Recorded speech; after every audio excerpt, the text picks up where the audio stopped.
Baik, saya buka terlebih dahulu. Assalamualaikum warahmatullahi wabarakatuh. Kami dari kelompok 9 dari kelas Satuan Proses Agroindustri RB, yaitu membawakan tentang pembuatan keju yang beranggotakan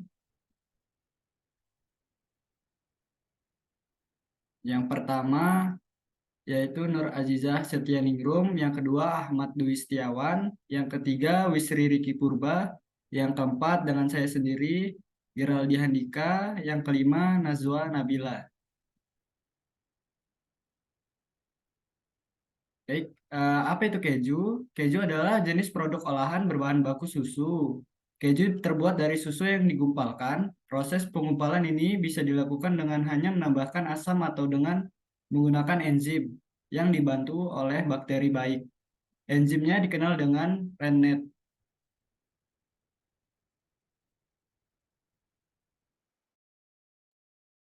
Kenapa keju dikatakan produk hasil koagulasi?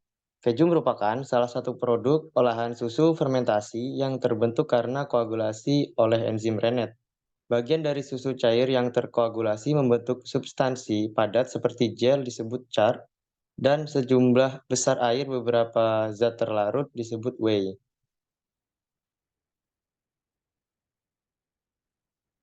Selanjutnya ada proses pembuatan keju. Yang pertama ada dari ternak, sapi dan kambing didapatkan susu mentah. Selanjutnya distandarisasi dan disterilisasi pada suhu 71 sampai 75 derajat Celcius. Pada sterilisasi ini, susu dimodifikasi menjadi susu pasteurisasi. Selanjutnya didiamkan pada suhu ruang. Setelah didiamkan pada suhu ruang, suhu yang sudah disterilisasi ditambahkan koagulan, garam, dan starter. Setelah itu digumpalkan dan dipotong. Setelah dipotong, diaduk, dan dipanaskan. Setelah melalui tahap pemanasan, keju yang dihasilkan dikeluarkan dahulu whey atau airnya dan dicetak tipis-tipis dan diperas. Selanjutnya memasuki tahap pengasinan dengan garam yang dicampurkan kepada keju. Selanjutnya ada proses pematangan dan penyimpanan.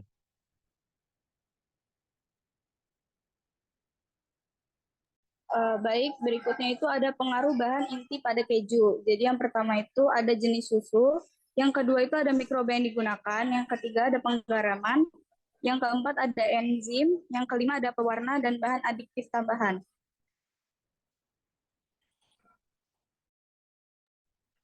Kemudian yang berikutnya itu ada faktor yang mempengaruhi kualitas dari keju itu sendiri. Yang pertama itu kesehatan sapi dan kebersihan kandang dari hewan ternak tersebut. Kemudian ada koagulan, ada perawatan panas, terus ada penambahan starter, ada perawatan pasca koagulan, kemudian ada pengasinan, ada pematangan, kemudian ada suhu pematangan, dan terakhir itu ada kehadiran enzim asli. Selanjutnya, pengemasan keju. Pengemasan keju lunak rendah lemak dengan menggunakan kemasan plastik polipropilen PP, plastik polietilen PE, aluminium foil AL, dan edible coating berbahan dasar karagen.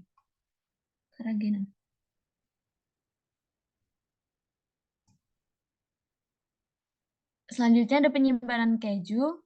Untuk keju sebaiknya disimpan ke dalam dua suhu penyimpanan yang berbeda, yaitu suhu refrigerator 5 kurang lebih 2,5 derajat Celcius dan suhu ruang 27 sampai kurang lebih 2,5 derajat Celcius.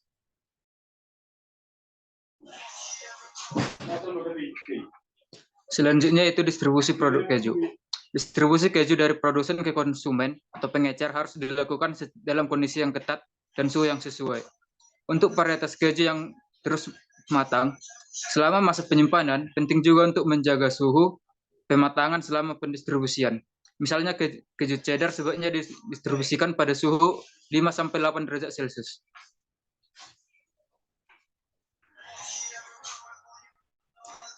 Kesimpulan dari materi yang telah kami paparkan yaitu Bakteri asam laktat mempunyai peranan penting pada pembuatan keju. Beberapa spesimen berpartisipasi pada proses fermentasi dan yang lainnya terlibat dalam pematangan keju. Yang kedua, pemotongan cat bertujuan untuk mengeluarkan whey yang masih terdapat di dalam cat, sehingga didapat cat yang bersifat kesat. Selanjutnya, keju segar yang belum dipanaskan dan diperas, serta berwarna putih seperti mentega akan mengeras jika terkena air jika diperas. Keju muda mengacu pada keju yang belum mengalami pemanasan.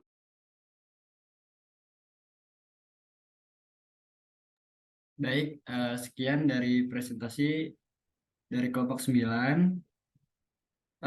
Saya akhiri. Wassalamualaikum warahmatullahi wabarakatuh.